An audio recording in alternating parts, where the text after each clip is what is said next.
Join us every weekend, oh, the vibe's so fine. Saturday, sit down with Mr. Drayton. Shine!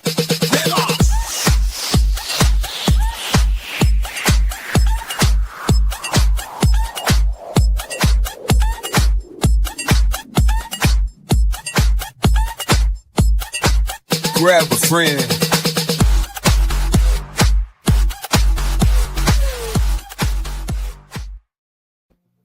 Hey, you guys!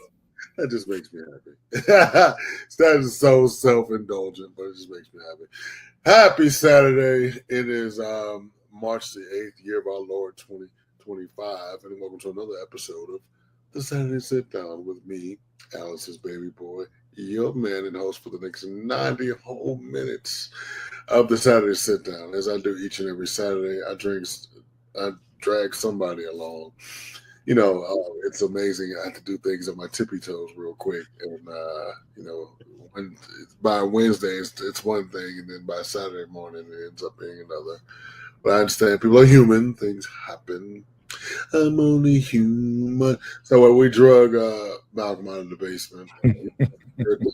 The weird bad signal of stress that I was fermenting out. I didn't call him, but thank you for showing up. I appreciate you as always. And my lovely co-host, the Vanna Black of Tijuana. He can do this and he can do that. Always a cat and sewing machine. As Malcolm might say, 30 leagues below the sea. In that, so this week this weekend today I'm going to celebrate M3. I'm going to celebrate us. As you see now, I have on my swag T-shirt. Catch him on Tuesday nights at 7 p.m. Eastern Standard Time. When you too can go to TeePublic and take part in the swag T-shirt revolution. Just put in swag T-shirts and his store will come up. Malcolm does not have merch quite yet, but he does have a podcast. So, the M3 Badcast with your man, now on Fridays, new and improved, packed full of goodness and protein. On Fridays, new episodes we have yet to change the placard, but for your nutritional value, he will be dropping episodes every Friday. And there's a plethora, library out there of things that you haven't heard before. Sounds and it's so go out there and entertain yourself. And if you are continuing to be in the podcast, we'll have season 1 of the G Spot with the man, Gregory the Talented Mr. Drayton. Very interesting. I went back and I listened to the 7 or 8 episodes I did, and I was proud of myself. I cried a lot that season. So I cried a lot. It was very. We all did.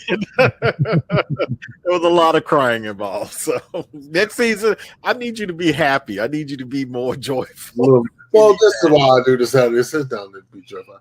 I said that the G Spot was my serious journalistic turn. So therefore, but I wore this shirt for a reason because I wanted to give you a public thank you. I wanted to take this time at the beginning of the show to say thank you for all that you do for M3.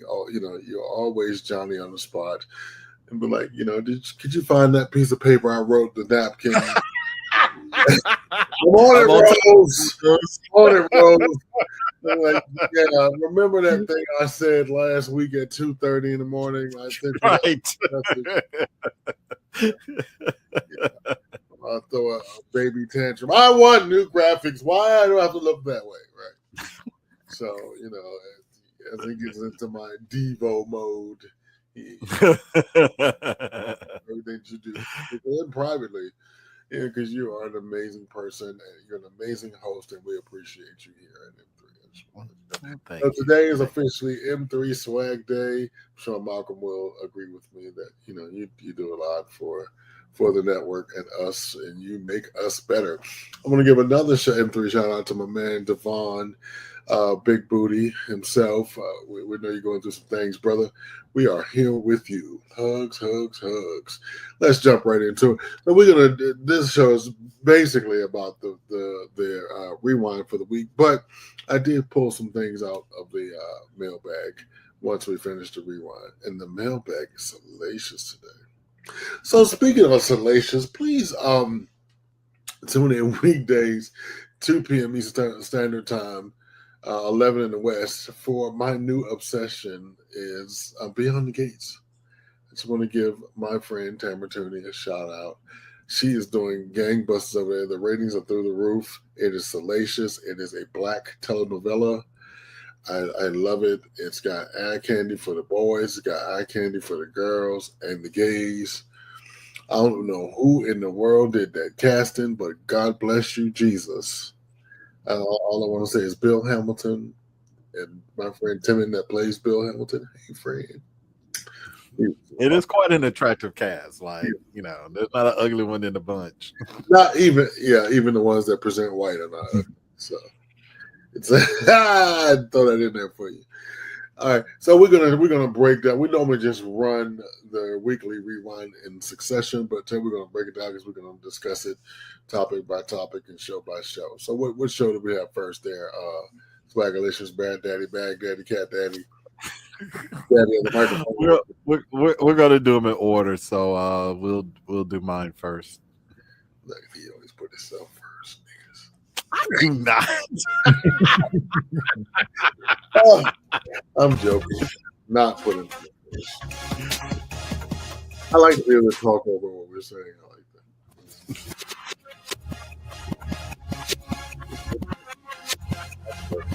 Start off with something really fun. I heard about this and I said I definitely want to make this kind of like a little game show for us tonight. So tonight we are going to play Gay or Straight.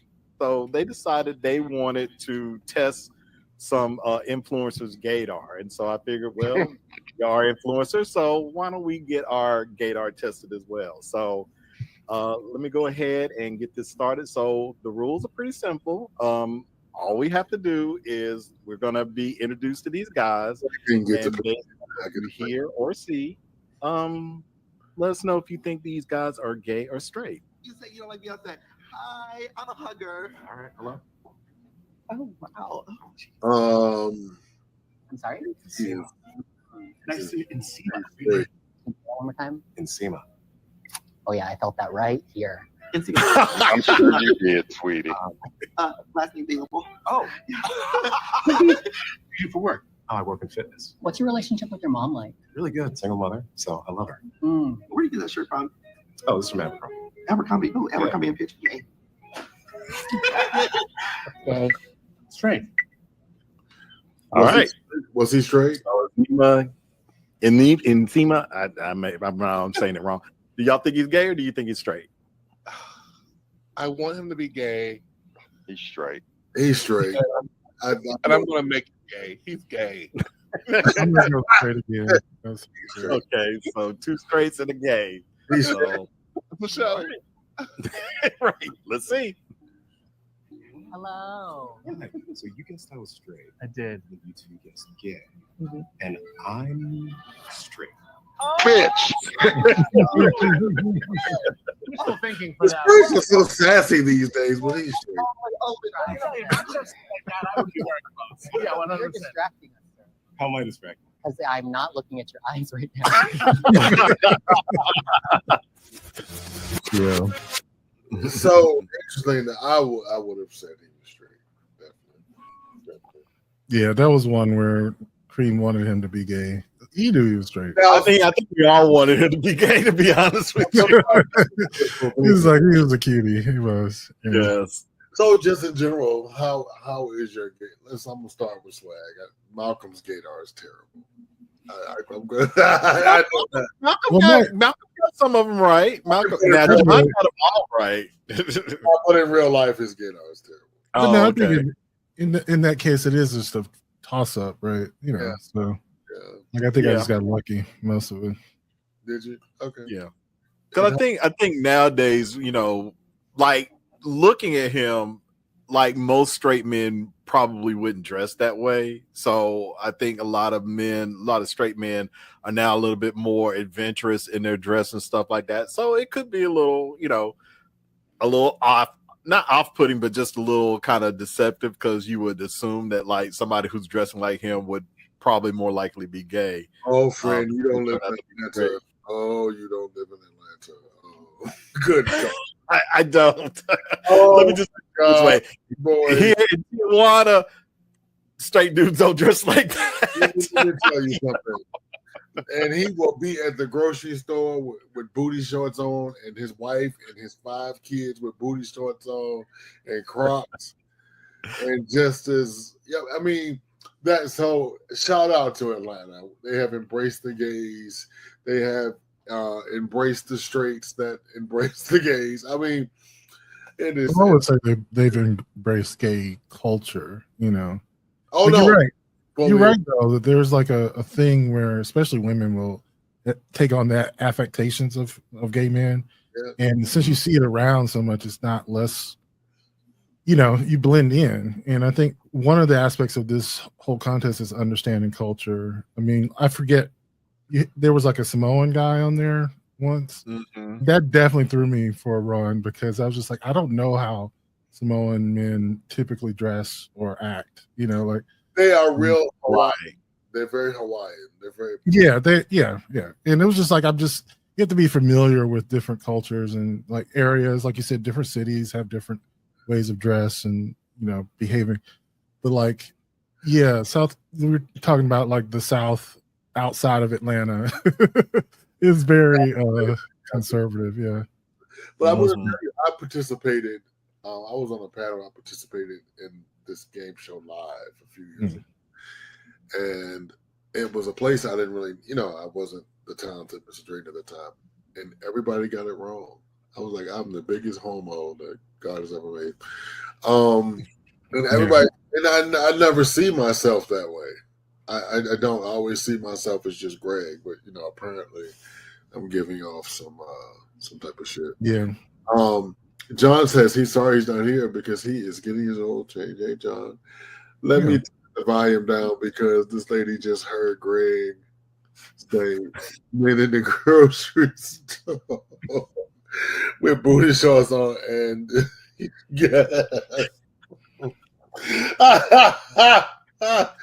that's funny. She should be used to men in the grocery store with booty shorts on, right? And they're not the homos party people. They're not. Let me revisit in case you're looking for us on YouTube, those who are streaming me. Please, it's now www.youtube.com/MelMediaMind2. The sequel, bigger, better, and packed full of goodness. www.MelMediaMind2. No. www.youtube.com/MelMediaMind2. Deuce, Der. I have to keep telling Malcolm we should have put Der or Deuce. But I'll just tell people like search Mel Media Mind and you'll find it. Oh, will you now find it? Yeah. Well, yeah. I mean, like it's the only other mail. I have. I did make a Mel Media Mind 3, just in case it happens again. That's the case, right? Yeah. I want to go ahead and own it, but no. And on all the platforms. Yeah, we're still Mel Media Mind on all the platforms. I just want to say that. So John, turn down the volume because I just want to let you know we're going to get gayer because I get my inbox is slamming. But so, does anybody have a friend that presents gay but is not? Yeah, I do. I do. And I think it could be a cultural thing too. Like he's from LA. And oh yeah, definitely. Yeah, the men from LA sometimes straight men just feel way more loose. Is the word I would use. Like their gender expression is fluid. It's fluid. Yeah, it is. Like white men. I have a white friend and we've been since kindergarten. Married with kids, liberal. He cried when Harris lost. Like, boy, stop crying. But will grab me in public and kiss me on the cheek. Hey, friend, his wife is just as lovely. They're just lovely people. Their kids. I don't even think their kids know. That is, you know what? Honestly, that is a couple. I don't think their kids know what race is. I really don't. I don't. They call me Uncle Greg. They never when you say the color, the word like, oh, somebody's black, you're like, oh, Yeah, they have a like. Well, I would say for my friend, I don't know your friend, but my friend has a very like hippie aesthetic. You know what I mean? very Where much. they just, yeah, it's just live, love. Yeah, they live. They moved from Virginia to San Bernardino, where they belong. Yeah. White liberals, and their kids are just. The little girl said, "Uncle Greg, when I come," and they refer to my sisters as their aunts. Can Aunt Juicy braid my hair like honey? No, she cannot. I don't think she can. I will ask her, but I don't think she's down for that challenge. But Well, yeah, that's a whole thing on. yeah, and I'm like, there white is girls with braids. there is hope in this world, and yet again, you can catch my man. This is this thing. You can catch him Tuesday nights at 7 p.m. Lovely, lovely time to be in. And it's always fun. Mhm. Always fun. I try to make it fun. You know, we're gonna My laugh. favorite segment is shit your mama said, because that's my girl. I know it. I told on her last time. Oh, But funny thing is, Greg keeps saying I should tell her about the segment. I'm just like, you just want the segment to end, don't you? Because the minute she knows that, and when I talked to her, Malcolm, I did not tell her. But I'm gonna say this public. I accidentally know some of your business, Mama Swag. I'm sorry. I actually dry snitched, and I'm so sorry. When it gets back to you, she'll never tell me anything ever again. Catch her baby boy again Tuesday nights at 7 p.m. And then what I'm starting to be in love with? Tech Tuesdays. Because I'm not a tech person, so I need to. And I found out years later that neither is Malcolm. He used to be my tech go-to. Yeah, I love tech. I mean, Finally, he just that's broke. my replacement for politics right now. Even though, like, I sometimes want to go listen to my politics podcast, and I say, okay, I got some tech. There's a lot. right. There's a lot going on in tech right now, so it's actually pretty interesting. I'm gonna tell you. Speaking of politics, this season of America really sucks. So just Oh yeah, turn I unsubscribed from. I cannot watch this season. 1 out of 10 would not recommend. Baby, It's definitely harmful to watch. I'm just saying for me. see white people in the street picketing, and I'm like, why are you picketing now, dear white people? You did this. Over. He is right, and my whole thing is, he said this is what he said. Like he told he's not doing anything. I'm gonna tell you, President Trump, do it, bitch, do it. Just do it. Just tear it out, wreck it. Just take a wrecking ball to it. I can take Social Security first. Start with that, and let everybody do more. And then just fuck it. Fuck, let old people die. I was thinking about the one that I did get. The little bit of news that did come, because it's not necessarily politics news, was the job numbers for February came out. Oh, what were they?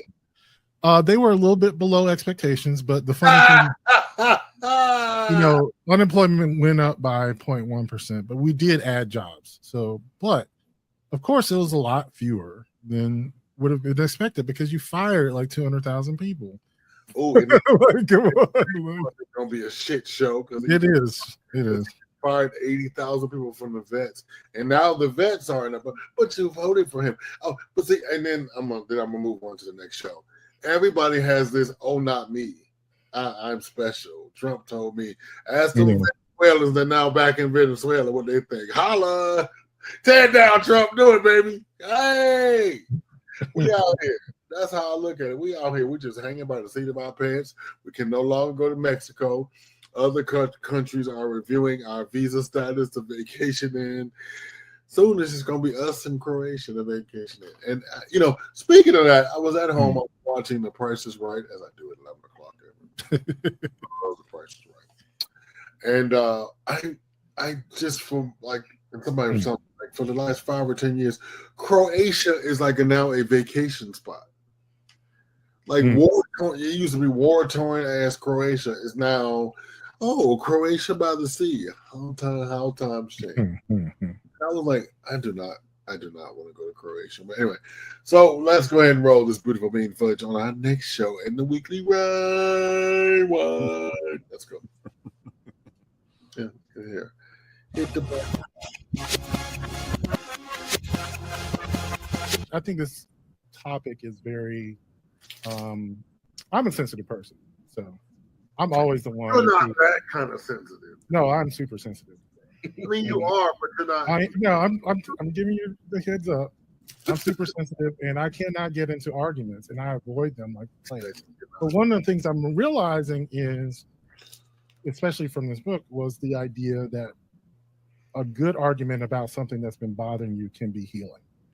You know, like if you let something just fester inside you for a while and it's been bothering you, and you don't get it off your chest, and it's even when you like bring it up and the person just shuts the conversation down, that's when an argument happens. It's like, oh no, we're not shutting this down. We're talking about this. Yeah. So, I'm ready because I'll leave the room. Fuck that. If I don't want to talk. Well, you can do that too. You can, and it would be like, you can't. I said, I live here, bitch. We're gonna talk about this soon enough. Right, I can also live at the W. Fuck it. Yeah, it's like this is gonna happen sooner or later. But let me show you this video that I used in the promo for this show. This I thought was cute. It's just a skit this couple was doing on Instagram. You see. You asking me if I drank water today, because that ain't none of your business. Why you coming for me all the time? Well, if you didn't tell me you had a headache, I wouldn't ask you if you drank water today. That's not the point. So That's then not why the is it that point. every time you have a headache, you haven't drunk water? Okay, but mind your business. You are my business. And another thing, when I'm on the game and you see that I have headphones on and I'm actively listening to 3 or 4 people, Okay. don't come and have a conversation with me. I'm not going to be able to hear anything That's you crazy. said. That's crazy, because what if it's something important? Does that mean I could just be in here bleeding out and I can't talk to you because you got 3 other people in here? Obviously, Who that's did not you- the case. Who did you marry me with them? I married you. Why do Mirror your eyes look cross when I'm this close to you? Why does your nose look Now small? one looks higher than the other. When I go like this, you look crazy. But don't do that, okay? Okay, but listen to me. Your eyes look like something from Lula's Pet Shop. No, stay here. Okay, that's right. Okay. Don't. But listen to me though, because it's important. We said that in our vows, for better or for worse. I'ma listen to whatever she got to say. And that's not what I said, though. Don't mix up my words. That's what I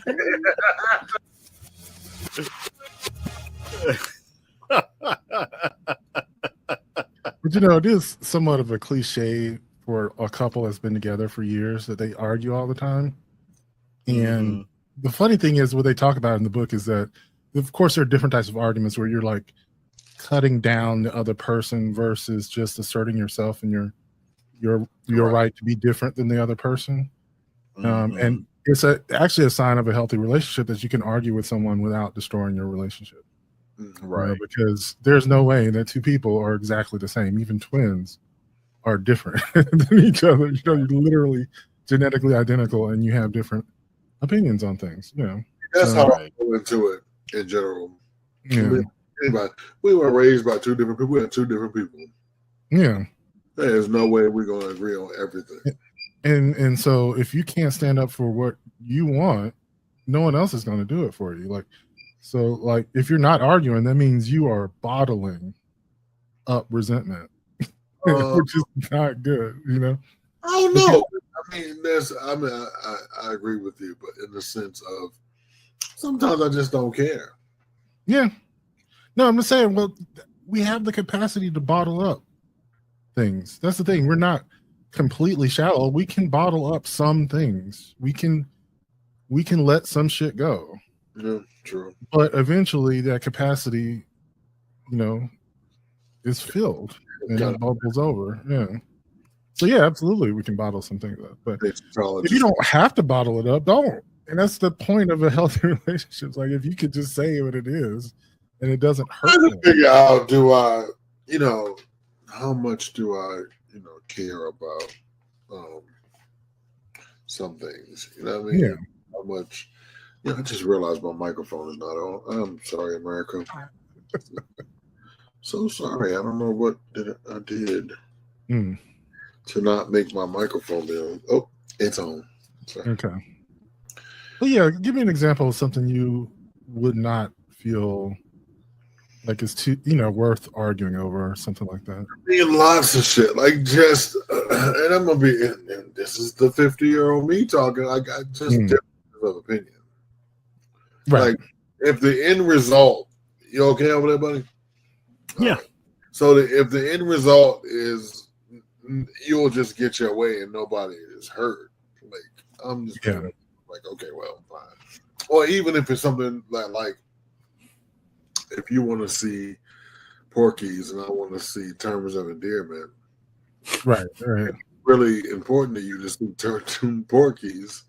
Is the 2 hours that I'm seeing Porky's, is it going to bother me? No. Is it going to is it soul crushing and even with stuff like money? So like, okay, if you feel this, if you are a participating member in this relationship, and if that's how you feel about it, I can't take that from you. Now, some people take my stance as me being an asshole, but I cannot take your opinion from you. And I don't even have a defense for your stance or your outlook, because it's your outlook. Whatever experiences you had, I have to respect that. If you had a former partner that didn't know how to treat money, and now you have a certain relationship with money, and like my buddy John, but I have a friend of mine that John that lives over in East Atlanta, and says if the boy don't have any money when they go in the store, he not giving it to him. If he's short $5 or $10, now I know both of you would like, hey, here's $5, or hey, I'm sorry that you don't have enough, or even I would with my crotchety ass, like, oh, I'm sorry that you don't have enough money. And I think at this age, my therapist called it the white flags. He said, you have the white flag syndrome. He said, you just don't want. And I'm going through that in another capacity in my professional life. I'm just not in the mood for conflict. I'm not in that space. And I thought about you, because also if you tune in on Wednesday nights at 7 p.m., well, go back and watch this segment from last week. Malcolm says profusely, I try to avoid conflict. And I realized normally I would say, oh, fuck that. I'm going straight into the battle. I'm putting my hard head on, hammer jacket. I'm going to this.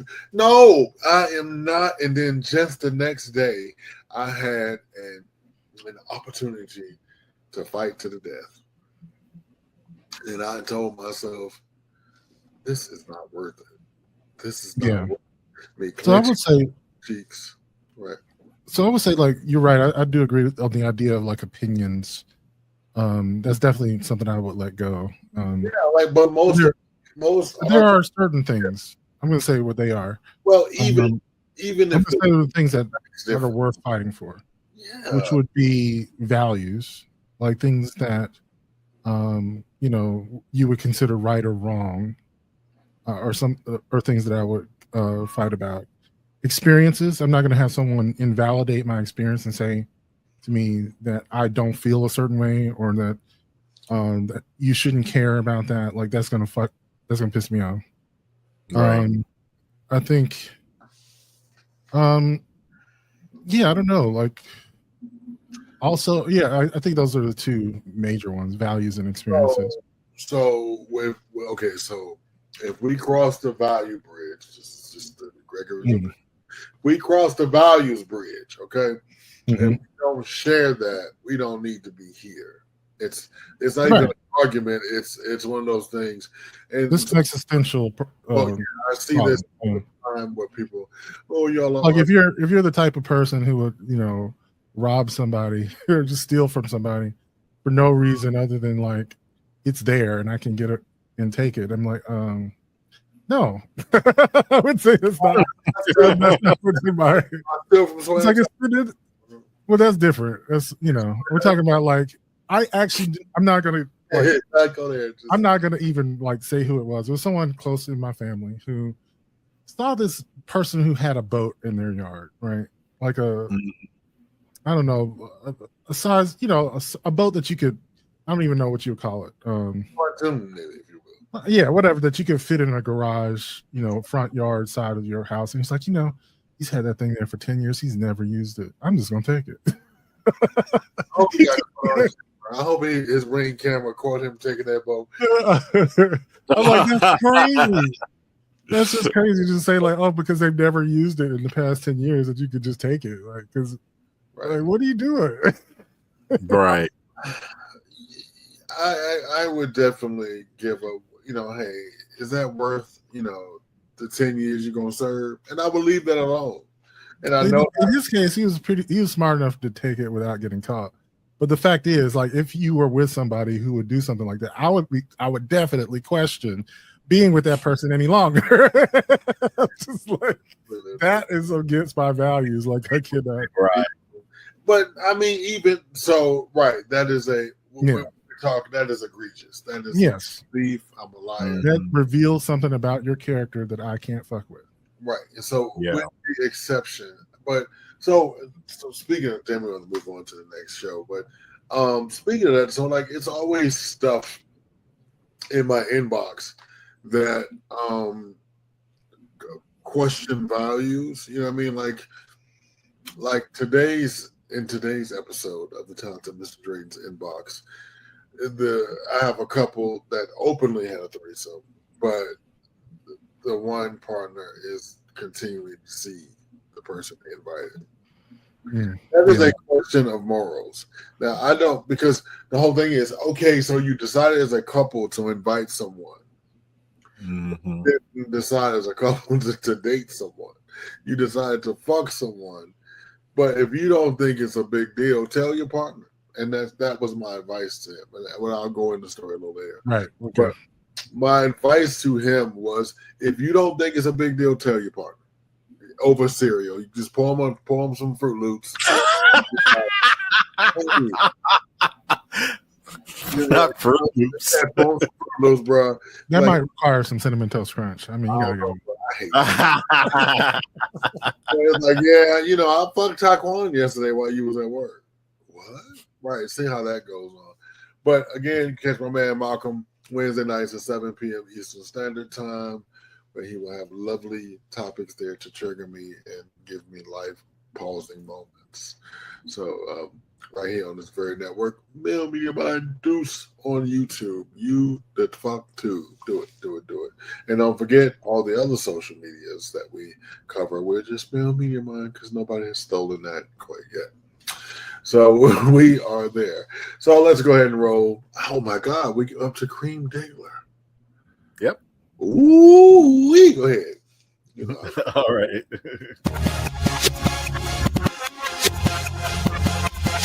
Well, guys, you know how big of a sportsnista I am. I love sports, right? It's well documented. And I want to share this moment with you. There's a Broncos have decided to part ways with Michael Wilhoit after he's accused of punching a police officer. He was arrested. There's a whole affidavit filed. Now, we don't know his side of things, but I want to show you a picture of Michael Wilhoit, okay? Mm-hmm. I want to show you a picture of Michael Wilhoit, and let me just say, some people just look innocent, and some people look guilty. And I want you to tell me, how does this man look to you? That's Michael Wilhoit, girl. Oh. Yes, ma'am. Oh, my. Innocent. Throw out the case, girl. Throw out the case. If she hit him, it was for a reason, bitch. Okay? She was provoked. She was self-defense. She was standing her ground. Okay? What else can we say? The man, the police officer, he's the N-word. He is innocent. Girl, look at the pecs. Them is titties. He's innocent. I was just getting ready to say it must be cool because I can see a little pointy. Them is the titties of an innocent man, girl. Okay? That is the spirit of the innocent man. Those are the lips of the innocent But those man. eyes are the eyes of a guilty man. I'm sorry. John's a hater. John's a hater. There's a hater in the house. There's a hater in the house. Innocent, and I stand on it.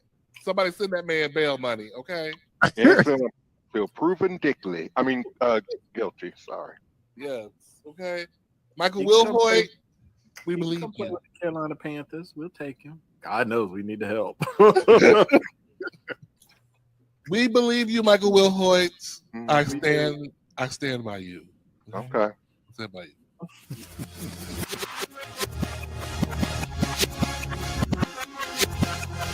Yo, join me in my new GoFundMe for that nigga. Free Michael Wilhart, motherfucker. I'm raising my nigga. I'm baking pies right now. Order your pies. It is definitely a hottie. Yes. And he got the high beams. I wonder what way he was going with the high beams on. I like an old man with the titties pushed up like that. Oh, just pushed up. Right. Titty Tuesday is good for him. That's funny. There's some Titty Tuesdays. No, it's tough living. You know, Colorado was a pretty liberal state, though. He did something. I just, you know, we only had one racial murder out there in the last 10, 15 years of a little 18-year-old who was mentally, and was walking to the store and the cops did whatever. That was a rarity. I love Colorado. I love Denver. Moreover, it's a really relaxed city. Everybody high on weed. Laissez-faire about everything. And I tell the story. Years ago, I worked for a major bank. And I was out there doing the training course. I was the trainer. And the people were like, oh, we're going to take you to this restaurant. You know, and weed has been legal out there for years. So my coworkers tell me, Craig, don't eat all your food because you're going to be high. Everything was infused. Oh, no. And they were like, right. Hey, Greg, don't eat all the food, buddy. Just taste it. You know what I mean? If you're not, That's fine. if you don't partake in the devil's lettuce, you know, just don't eat all. Who calls it that? Was that you, Swag, called it the devil's lettuce? I love that. If you don't partake in the devil's lettuce, don't eat all your food. But guess who was hungry? Me, I was like, this ain't shit. Fuck this. This little bitty ass. Oh yeah, give me a dessert, and I'll have a malt and a soda, and everything was infused. So I get back. I'm good. I make it to the hotel, and I just crash. And it's next thing I know, it's 9:30 the next morning, and my coworker has convinced the front desk to let him in my room. So now he is standing over top of me. God damn it, Drake, don't you come out here and die. That's all I have to. Get your hands up. Get up. White man. Oh, jeez. Get the fuck up. So I wake up. What? He's like, motherfucker, it's 9:30. You have a classroom full of people. He was like, Greg, please get up. We told you not to eat all the food. They're down there waiting for you and laughing at you, right? So that's always my fond memory of Denver. But, you know, I don't pretend to know people's guilt or innocence, but I don't know. I would like the cops to know that he did something, maybe. But so it's a GoFundMe I'll be starting to send to Michael Wilson. You know, the thing I was just saying, considering I have a criminal justice degree, is I am just shocked at how everyone thinks they're an expert in criminal investigations when it comes to like how this news stories. Like, I'm just like, y'all don't know shit. I'm just gonna be real. I don't know shit. You know what, though, Malcolm? That's very true. And you know what's surprising me in the time we're living in? Yet again, it is surprising me how the judicial is holding up the Constitution. I am so shocked at this far off real estate of the Constitution is behaving like it's true that even some of the worst conservatives actually believe in the law. Like, and I'm like, go white people, y'all are just like, thank you, white people. Bob, thank you, Easter Bunny. And I'm just like, bruh, like that is shocking me. It's like they hate niggas, but they love the law. Right. Dude, they hate niggas, they do. But yet again, I say it is better to deal with the devil that you know. Yeah. I'm glad. Right. But it was talking about it. They always felt that way about us. Ain't nothing new, party people. No, it's not. Yeah, we just now they just what it is. They're internally fighting, and we get to watch the Right. thing because I said I wasn't going to mention this, but hey, man. So yesterday there was some type of closed door meeting in the White House, and Elon wore a suit. So there was reporting in right, and there's reporting in the New York Times that the cabinet got with Elon. So let me tell you why I'm mentioning this in the air, because it has been reported that Elon is trying to fire air traffic controllers. Ladies and gentlemen, please hear me out. If you go into the Department of Transportation and you're trying to lay off air traffic controllers, I am not getting on an airplane. Yeah, because they're already below capacity. Yeah, they're at full capacity. My niece, Well, they're below capacity. Like they need.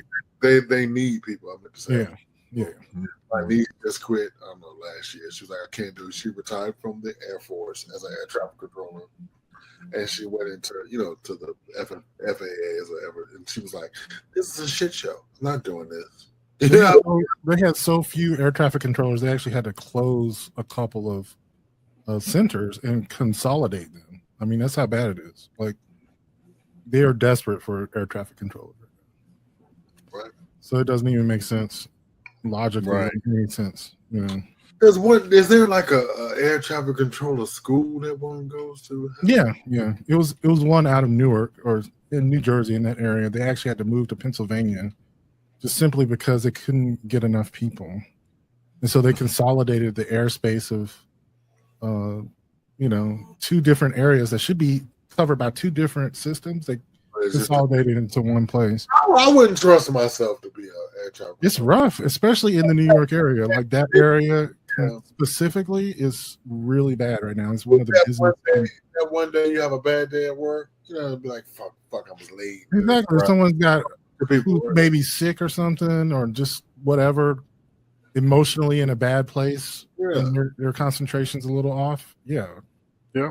Hundreds of people dead for for some bullshit. But so watch. If you don't watch anything else, just watch that space. And then I love it how the government employees are pushing back.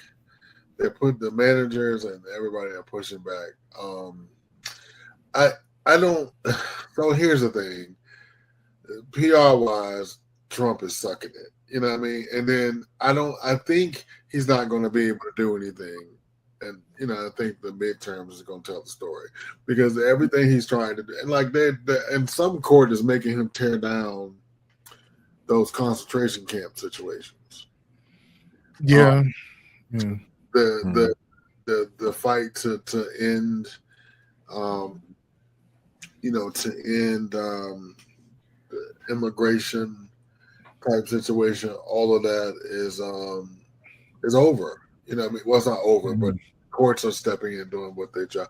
And ladies and gentlemen, the governor of New York is about to step in for Eric Adams. You still a nigga. Still nigga, and they're gonna get you. And the Mary J. Blige law is when she gonna get you, you better not jaywalk. And that's what. And so he can't get rid of his state crime.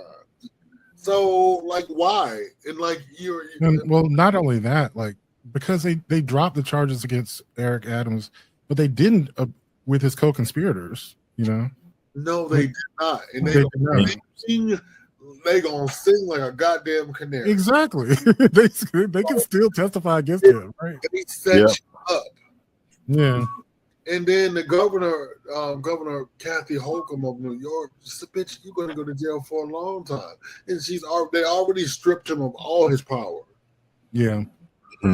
Yes. And her thing is, and hats off to her, her thing is, I just don't want to overturn the will of the people at the time. Right. So, right.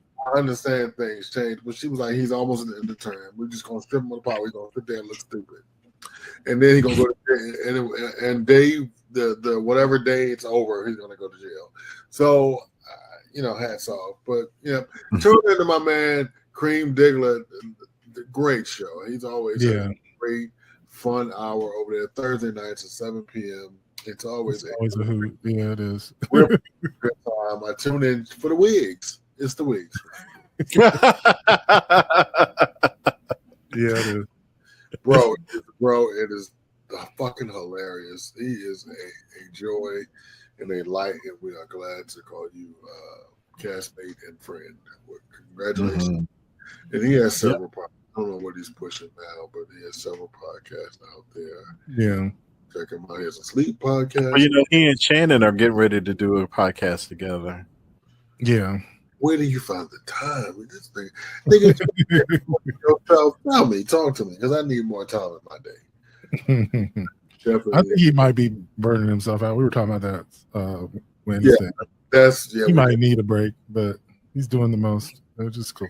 I took one, and it was vainglorious. And then Yeah. I came back, and I'm now doing too much, and I realize it, and I'm going to step away from some stuff again. Amen. Yeah. I love me. So that's the thing about it. So definitely, if you want to catch all these fantastic shows right here on this very network, please tune into on your YouTube channels. Go to www.youtube.com/MelMediaMinder. Part 2. It is chock full of goodness. It is bigger, better, and bigger boxes and bigger packaging. We have moved to the front of the grocery store. We're on the cap. We're on the end cap. There's Malcolm on the box, smiling with an afro. We're on the back of the box, also smiling like the Kool-Aid kids. But we have choices in podcasts. Please, www.youtube.com/MelMediaMind. Also, catch us on all the socials. We are still, because people don't get confused, we're still Mel Media Mind on all the socials. And if you're watching on Instagram right now, still Mel Media Mind. You want to see Malcolm tank pictures, still Mel Media Mind. If you want to send swag ass pics, you can still reach him at Mel Media. Just saying. Speaking of Mel Media Mind, I have done you all a disservice. I have not dug into my mailbox lately. And we normally would have two more shows to cover, but Malcolm is on hiatus from Mondays. Malcolm, not this Monday, but next Monday, I will be able to reconvene with you and join you on Mondays. Okay. So, hey, Devon, still in the back. Taking it back. Man. So we know. So on Sundays, catch Devon at 5 p.m. He's on hiatus right now due to a family situation. For Sundays at 5 p.m. Eastern Standard Time, where him and the Blurred Council sit back and kick it, and they talk about from this and that, from sneakers to hats.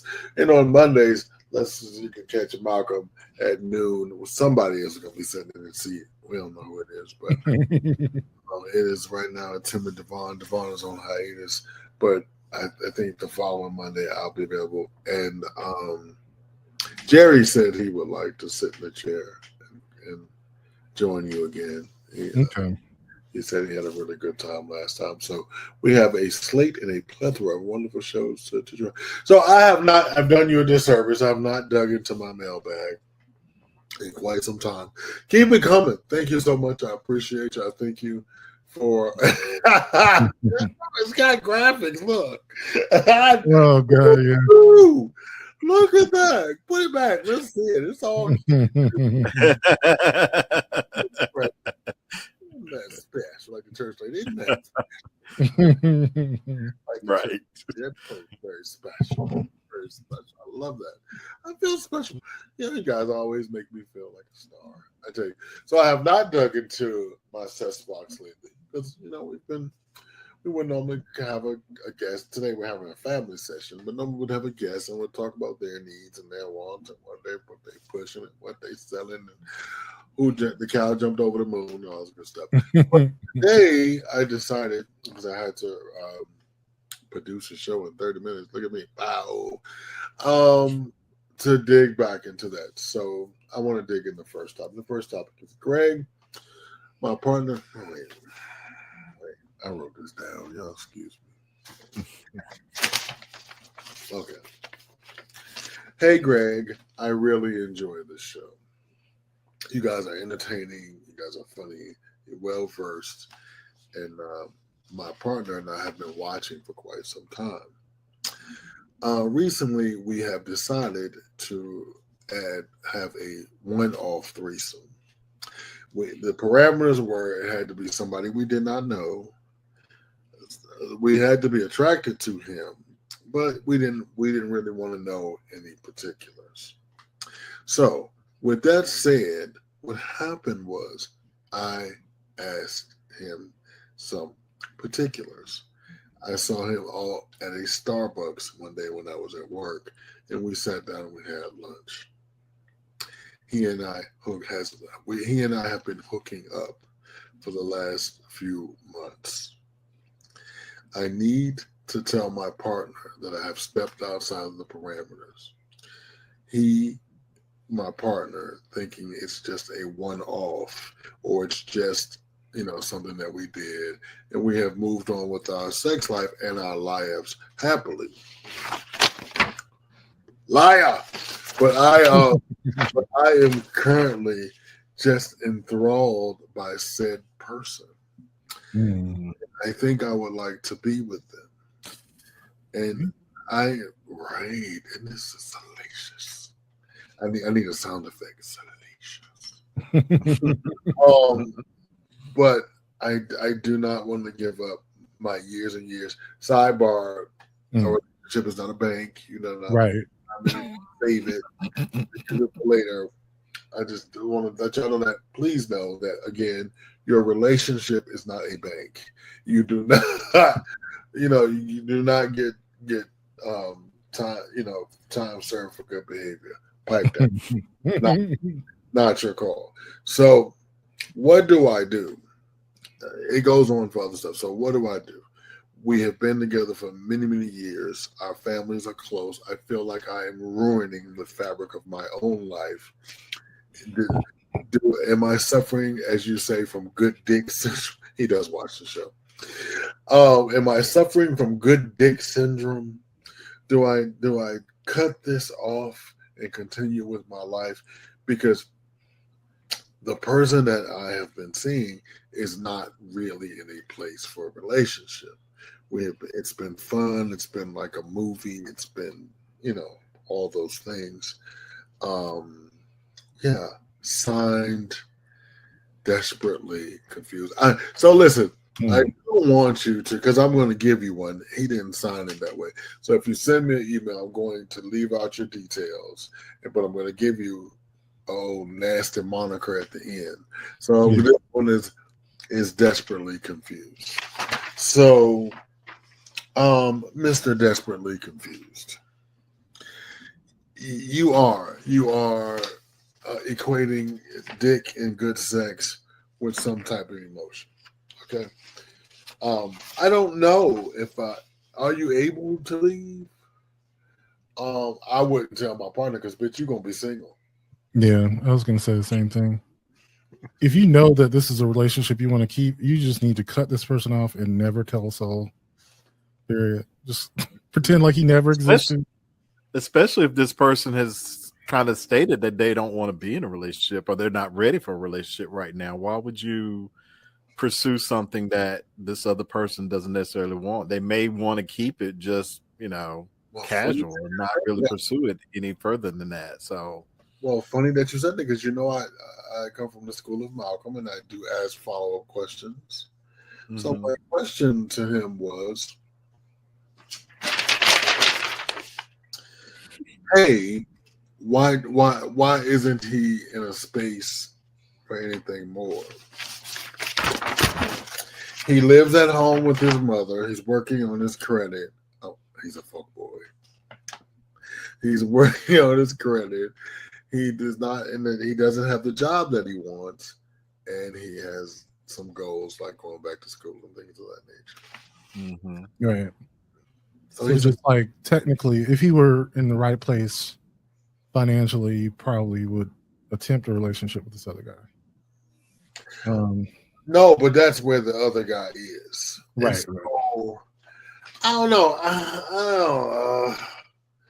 But so my thing, so is he there with his partner? Like, you know what I mean? Like, if you take some fly, now let me tell you something. I am not for, and I'll tell him, I am not for open relationships. I'm not for any of that. But, you know, sex does not equate to love. I think you can have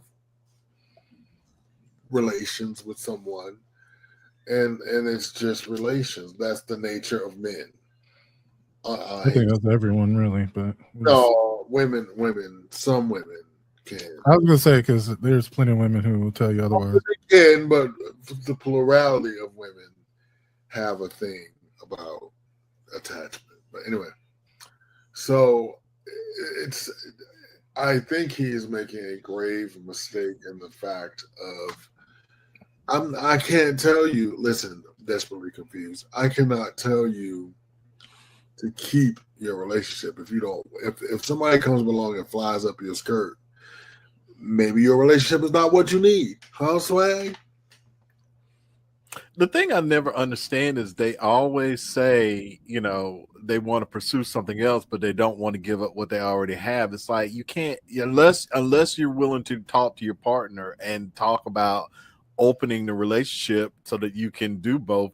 You can't have your cake and eat it too. It's not fair for you to want to see somebody behind your partner's back, but then say, but I don't want to leave my partner because I love them. It's like I said, unless you're willing to tell your partner, hey, here's where I am right now. We did this and I kind of want to continue to see this person, but I don't want to lose you. Is there, you know, because Malcolm has always said, you know, there's always, you know, you can always kind of renegotiate kind of the parameters of your relationship and things like that. So if this is something you really want to do, you're going to have to talk to him, because otherwise it's not fair to be like, well, I'm going to see this person behind their back, but I secretly don't want, but I also don't want to leave my partner either because I love them. You need to be fair. Yeah. And I guess the question I have to him is like, was he dissatisfied in his relationship prior to, you know, doing this threesome? Because you didn't really say that they were. It was something you had decided to do, and then you got stigmatized, and you know it's a mistake. And I guess the point I'm getting at is that because you made a mistake and something you know, ascribed greater emotional value to, doesn't mean you have to continue to make that mistake. You can do a U-turn, circle back to your relationship, and say and stuff that shit down the memory hole. If your relationship is something you really want to go back to. That's my point, though. But I'm not sure if he's made the case to me. Right. And so that's why I say you give multiple options. So that's something he's got to ask himself. Is his base relationship something that he enjoyed prior to this threesome, prior to this? You know, if your relationship were to have continued on the trajectory that it was on prior to this whole scandal, would you have been happy with that? Right. And if the answer is yes, then stuff this shit down the memory hole and stop, you know, playing like you can, you know, that you can have everything that you want, like be an adult. Right. So my next question to him was, what is your ultimate end game? What do you hope to accomplish with said bullshit? You know what I mean? Like, what is the end game? If you stay home, what is the end game? If you leave, because you have to have a plan. You're a man on an island, and this was a quote what I said to him. You're a man on an island with no plan. And that, ladies and gentlemen, is a serious issue. If you're a man on an island alone and you have no plan, you will jump in the water and lose your island. Yeah. You know what I mean? Just for sure. What was their response to your question? Well, they just said that.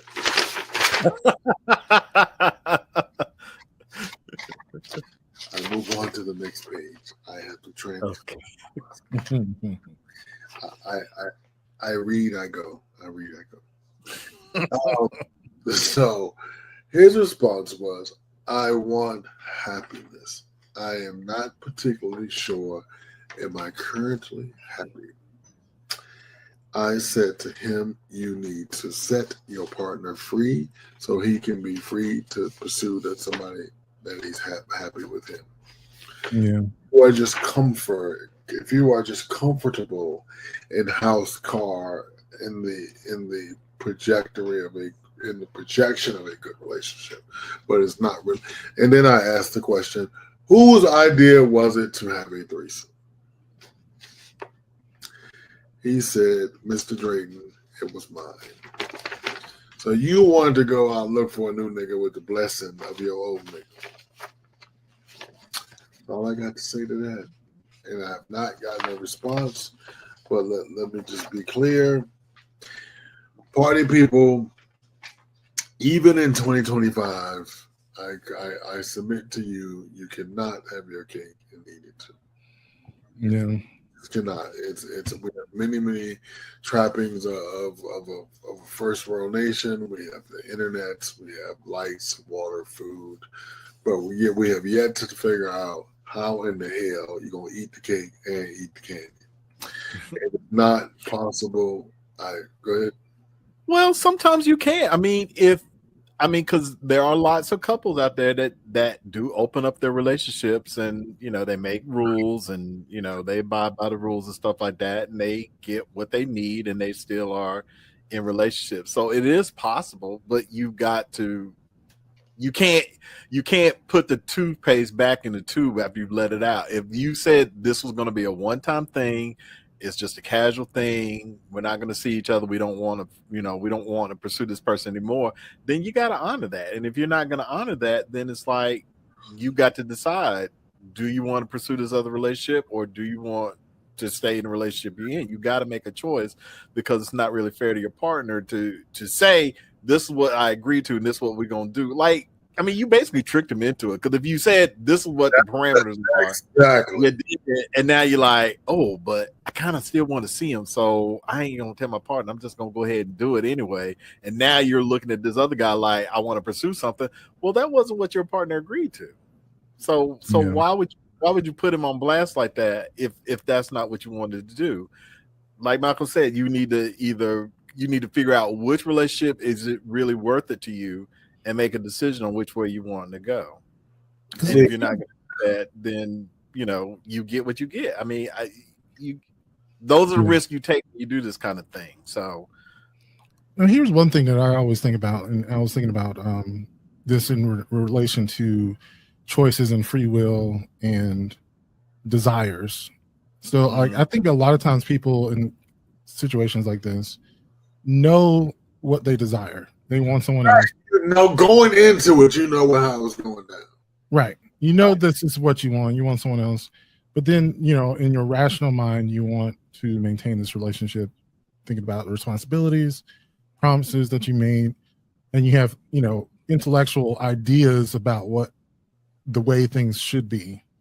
I figure, like, even if you decide that this was a mistake and you want to go back to your husband, you still have a lot of work to do to deal with the underlying desires that led you into this morass in the first place. Because I get the idea that he lied, and I'm just saying, I remember Esther Perel's book, The State of Affairs. It's literally just about people who cheat and why.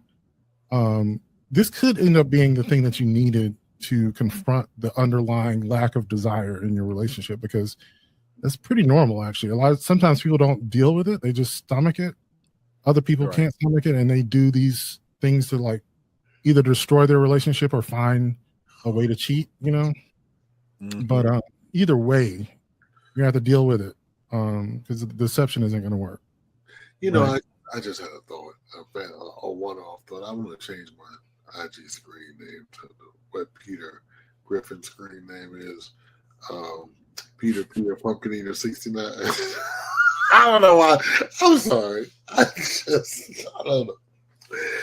Sorry, America. I'm over here. Like, I need a nap. Sorry. Did you ever see the episode where you seen his IG name and it was Peter Pumpkin? Yeah. Family Guy, Fox, Sunday nights, 9:30. They're back. Tune in. Listen, I don't subscribe to be a relationship counselor, and because I hate those who get on the internet and feign to be relationship experts when their relationship is tore up at home. Mm-hmm. They kill your house, and then you can give somebody else advice. But I can give you human advice, and the human advice is, brother, if you are not happy, and this life is short. You know what I mean? Do whatever you have to do to ensure your happiness. If starting over with somebody new makes you happy, somebody like that new car smell. Yeah, or the way the new shoe feels, or that. But let me tell you something. Everything that's new is old.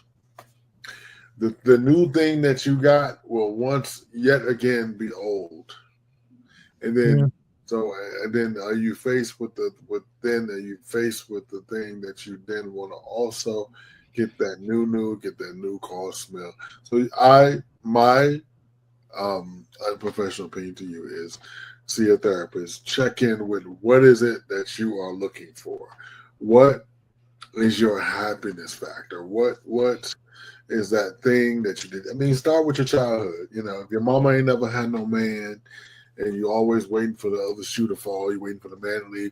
So I know someone like that. He's getting to these great relationships and he doesn't sustain them because his mama was a single mother. He's never seen a positive relationship from her. So he goes around, you know, in the middle of a relationship, it's going good. He self-sabotages. Yeah. And he's like, fuck. Because he's waiting for the dude to say, you are not worthy. I'm leaving you. You're just like your mama. You suck. I mean, and we don't think that, you know, like, oh, I'm not like my mother or I'm not like my father. But, you know, you internalize these things from afar. It's not like you say to yourself, I'm going to pick up these traits.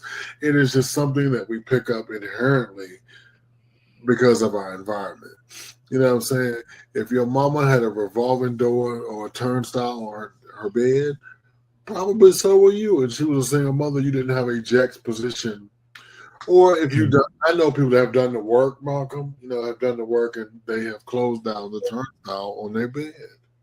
Well, this is something I would say, and when I'm studying like mental health and psychology and just philosophy of mind, is that we tend to localize our decision making in and of ourselves and our ego and say these are the decisions that I'm making, when in reality there's an entire ecosystem around you, your history, your biology. These things make choices in a certain architecture. Like you make the choices, but how you make those choices are determined by a lot of things. I thought, like, for instance, when I was getting into, this is a little bit of a digression, into some of the research around like GLP-1s, you know, like Ozempic and so forth, and what they're discovering about what it does for people in, you know, their ability to eat food or not eat food. And the funny thing is they're finding it works for all types of addictions, like just basically addictions in general. Because you think you're making choices when you eat or you're trying to lose weight, but you're not. Your body is deciding. It's like overriding your thinking system. It's the same could be really for sure. This is the reason why diets don't work for most people. Wait a minute. So the skinny crackhead is gonna be even skinnier. No, but it's basically.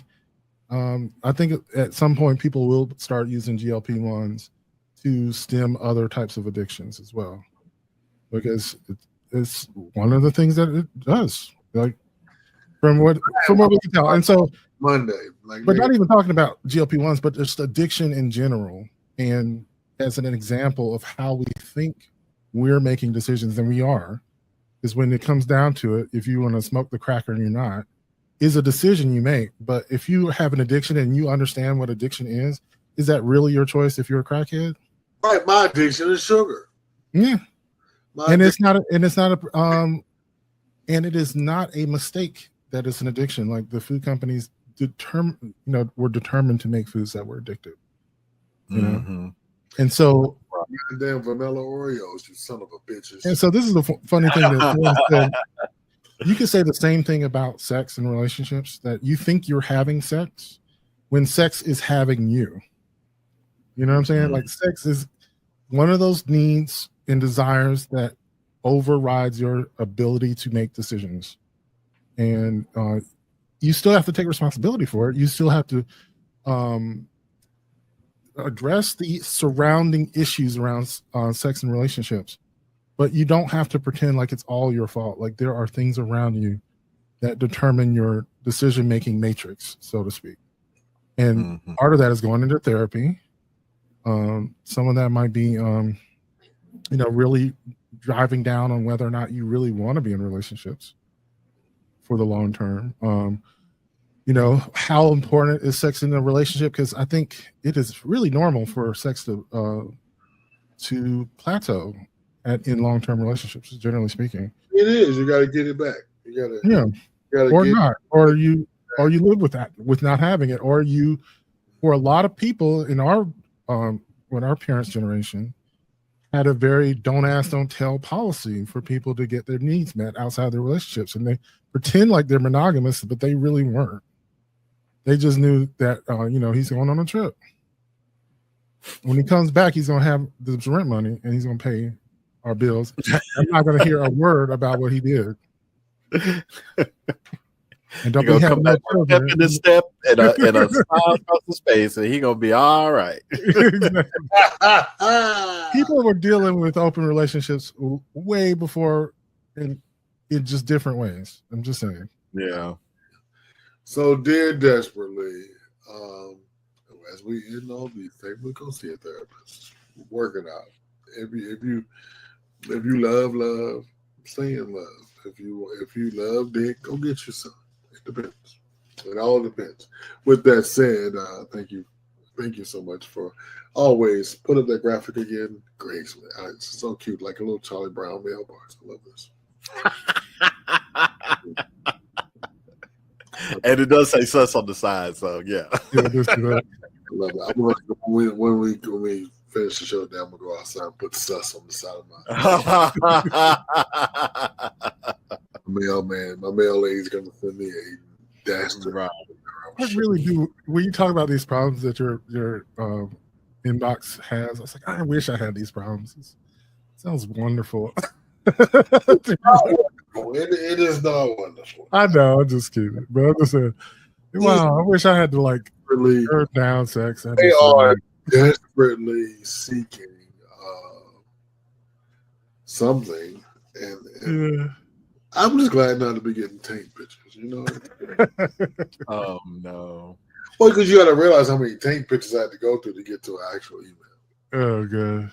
And so again, I tell those who are in the family way on Facebook, we send something to the M3 mailbox on Facebook. You are talking to me, and like I said, if you want to send Malcolm a taint picture, I can forward it to him gladly. He's out there on social media, Big Mouth 2, on Instagram. I try to make sure he get that taint you want him to see. Lord have mercy. Mark it up, shave it up, and clean that background. That's what you do. So I think I got one more about this. I tell you, this thing is so. With this one, it's a little milder. It's a little more tame. So what this is, for the time being, America says the gays can get married. Okay, for the time being. Let me go down here. I don't know why I just don't put stuff at the top of my desk and put it at the bottom. Lord mercy. And in my old back. Dear G. All right, I like when they call like they know me. Hey G. Real jazzy. Like, hey G. Hey G. I am a 29-year-old black male living in the South. The deep South, not your South. This is what he said in parentheses. The deep South. Not your South.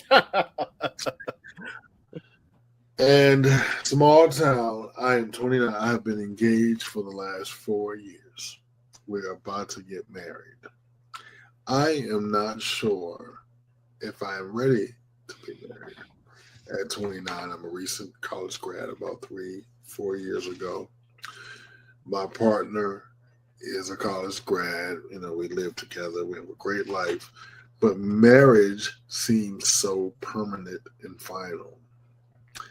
And as a 29 or 30, I don't know how much I will change in the future, and then I'll be stuck in a marriage. And I don't know where that's going to lead me. How does one make an adult decision to be with someone for the rest of their lives? Signed, I don't want to do it. Well, here's the thing about a marriage, depending on where you are, you can amend how that contract is, because it's really just a contract that you're making with someone. And you're saying the things. Ultimately, though, contracts like that are meaningful to people in ways greater than the actual contract that you're making, because people will say you're getting married forever, but people don't actually mean that. Because if they actually meant that, they wouldn't allow people to get divorced. That would just be it. You'd be married forever. You know, like you can't just give away your children, for instance. Like that's not a thing. You can't. No, you can't. That's not a thing the law allows you to do. It's not. Wait, I'll be right back. So when people say they're getting married forever and ever, it's more aspirational than real, right? But so now, Malcolm, the only pushback I would give, and you are totally right. But then you have like the religious fervor, right? Like I'm Catholic, and I had to give a whole explanation when I could, because you know I was divorced and then I converted to Catholicism. So you go to class. I don't know if you guys know this, but you go to class for a year to convert. Like I had to study for a freaking year to change my religion. You're not gonna be a dummy up in that church, okay? You're gonna know who who Mother Drexel is, and you're gonna know from which the lessons flow. So at the end of the class, you go into your final before graduation confessional. And I said, I had to say, I'm gonna say this out loud. I don't know why I'm telling y'all my business, but listen, I had to say, Father, I have sinned. I am divorced. And I heard the Father go, I didn't say anything, but I did hear a proverbial So in those cases, I think those are the things. It is aspirational on the church. They are coming around.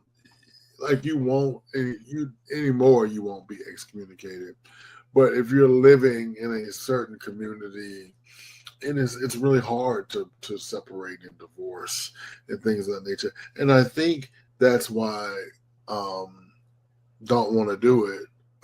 Kind of mention the small town that he lived in. I think once they do something so high profile, they will be the gay couple that got married. Yeah.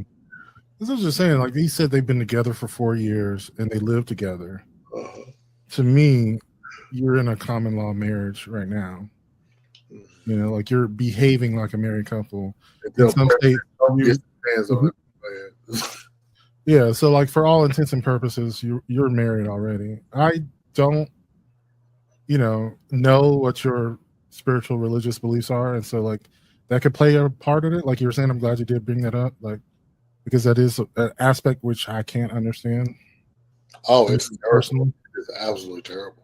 Yeah, for me, I can't understand that. It's just like the whole thing. Like I don't know if you guys know, but the Pope is like really sick, right? Yeah. Church is losing their effing mind. You know what I mean? It's like, bitch, they just gonna go in there, blow the smoke, and pick a new one. It's just that easy.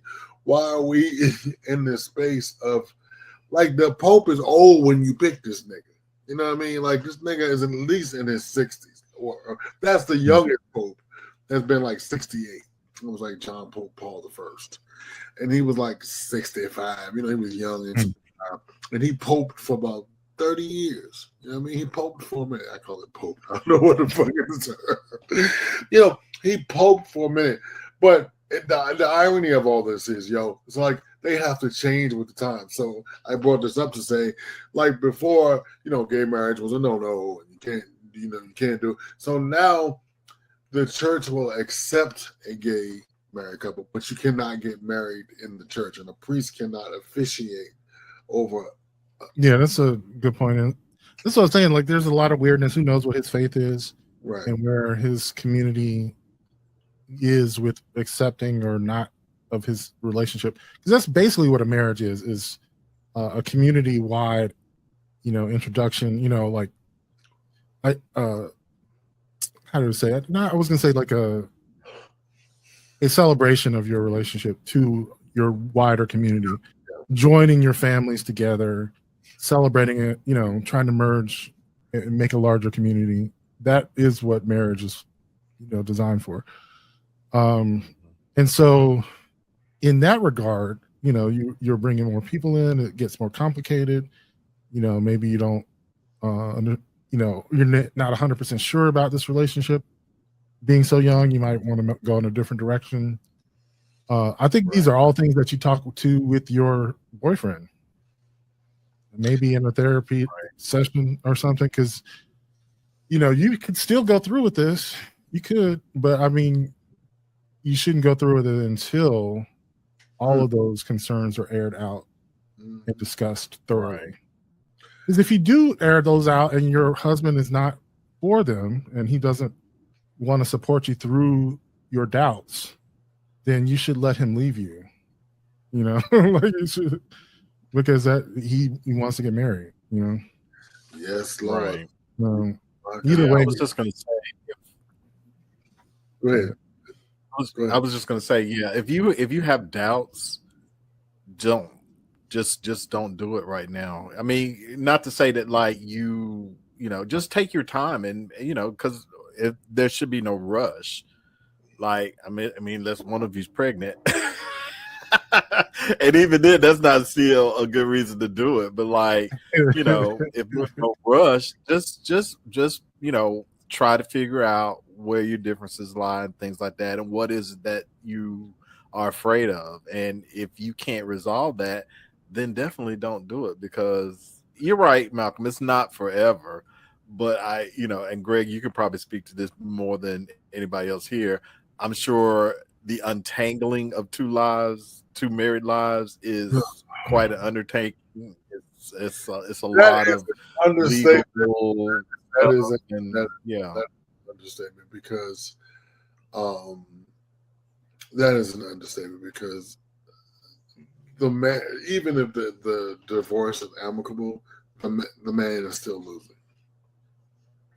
Like she didn't even ask for it. The judge just put a part of my retirement up. I'm like, no, what, bitch, what? And my attorney was like, nobody asked. She didn't even ask for that. You know what I mean? And she and her lawyer had to be like, I don't need 1/3 of his retirement. Why do I need? And I was young, so it wasn't a lot. But why? And so we were cool. You know what I mean? So she was like, "All right, look, Greg." She was over that motherfucker like, yeah, that would be another thing. If you get married, you are entering into a contract, depending on the state that you're in. Right. It could be a really bad contract. Right. So you said you're in the Deep South. It's likely a very bad contract. I'm not sure how gay divorce works. I would imagine that it works like any other divorce. And so she physically had to say to the judge, she had to write a letter to the judge saying, I don't want 1/3 of my ex-husband's retirement. And me and my lawyer damn near fainted. We damn near fainted. I'm like, bitch, I need a fainting couch. Fuck this. And that's another thing. You can do a very strong prenuptial agreement to modify the terms of your marriage wherever you are. if you're concerned about those things, Right. to my Mhm. mind, there is no logical reason not to engage with a premarital agreement, because you're just basically, if you're getting into a marriage, you're getting into a contract. But if you do not get a Right. premarital agreement, you're saying, I'll just take the default contract that my conservative ass Mhm. state put into play, how many odd years ago, and I'm not even reading any of the details, even though it could cost me thousands of dollars down the line. Let's just do Right. that because I love him. Yeah. Right. Right. That's dumb as fuck. Girl. Heaven forbid this was not late 1990s Virginia. Yeah. Politics were very different. And so luckily Mhm. I had enough foresight to call my father before I got married. Because, it was fun and nice. She was a little bit pregnant. It was a boo-boo. So my father was like, I'm going to send you some money. I was like, oh, shit. It was real cloak and dagger. He was like, no, I want you to go buy a house right now. And he said, buy the house before you get married. And he said, do you have to get married today? I was like, no. It's like, well, wait about a month. Go buy a house until you guys get married. Go take your wife to the house. But buy it before you get married. So if you get divorced, if you want to give it to her, you can, but you don't have to. So that was why. It's like, y'all make sure y'all talk about money. It's like, I mean, you ain't got none now with your broke ass, but one day you will have some assets. Talk about. So we did, and we both agreed whatever we accumulate doing the thing, we'll both ante up the same amount for the child, and we will keep it separate after that. We'll put up, So that's what we did. We in the divorce we anteed up the same amount, and we put money away for the child in lieu of child support. I gave her the house. I just paid it all. Whatever it was. And so that was, but I know divorce, gay, straight. I know some gay divorces that went left. Like the house boy ended up marrying somebody with money, and nigga got everything. You know what I mean? Just he brought me into this life, and now I can't do this, and I'm accustomed to that. And now this motherfucker working for him to fuck some other nigga. You know what I mean? Okay, so with that said, listen, so just know the reasoning why you're getting there. If it's not for love, but love does not mean you're ignorant. You have to talk about the finances, the what, when, whys of it all. Demon Exists, happy Saturday too with your handsome face, brother. Thank you for joining us. Definitely, we appreciate you as always. But have that conversation. Don't let love be an excuse for not talking about money. You know what I mean? Don't let that be an excuse to, but I love, like what Janet Jackson said, I know he uses nice stuff for me, but what has he done for me lately? Nothing, nigga. He still got his dancing feet on your couch. So you have to think about 10 years from now, 20 years from now. So with that said, we have came to the wonderful conclusion of a wonderful 90 minutes of me running my mouth, looking at Malcolm's afro, like, I get that. I'm over here suffering from hair envy. Hats off to us. We all are over 40 and have varying degrees of hair. This is wonderful. No pattern baldness over here, bitch. We got it. We got it. No, I'm starting to lose my hair, and I fucking hate it. I do. Every day. Every time I shower, I go, in that part at the crown of my head, I'm like, oh god. It's still there though. So probably so much if God's like, give somebody some. Weave. Don't do the right thing. I do love watching people do their hair on TikTok and stuff. I was like, I'm fascinated by black hair. Bitch with hair always talking shit. But make sure you guys join us on Patreon, www.patreon.com/Mel Media Mind. Become a paid member. Help us produce this shit. You know what I mean? We need your help. We need your input. Become a exclusive member of our Telegram page. Where, excuse me, that coffee's repeating on me. Where you can get access to exclusive adult content. You can also get access to us to say good morning and how you doing and all that good stuff, and help us Started a book club too, so we can be both in the gutter and in the books. Wow. You can elevate your mind, or delve into your darkest fantasies. Either way. Next upcoming weeks, also, if you join Patreon, you'll become an exclusive member of our book club. So please make yourself do that. There will be no show for Devon tomorrow, but check out the rerun days running at 5 p.m. Eastern Standard Time. The Blurred Council will go back into the blurred recesses of their shows and play you something good and delicious. Monday, you may see Malcolm at noon. Check him out for lunchtime with the brother. It's all good. Tuesdays, swag. 7 p.m. Eastern Time. Wednesday, same bat hour, same bat channel. You'll see Malcolm. Thursday, same hour, 7 p.m. You'll see swag. And then you'll see me right back here in this seat next Saturday to entertain you. And if you guys want to drop me a line, you can do so on Instagram, The Talented Mr. Drayton. I'm Gregory Drayton on Facebook. I do not do X. Fuck you, Elon. So definitely hit me up if you have some ideas. Become a Patreon member. Let me know if you have something interesting to add to the show. Thank you guys so much. Shout out to all my friends in Los Angeles. Australia was in the building. England is in the building. So we do appreciate our reach that we have always.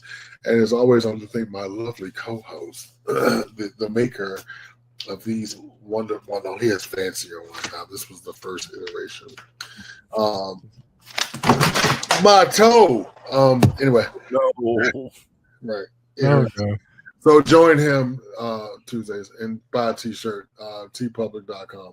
Peace. Check out these credits. Join us every weekend, oh, the vibe's so fine. Saturday, sit down with Mr. Drayton. Shine!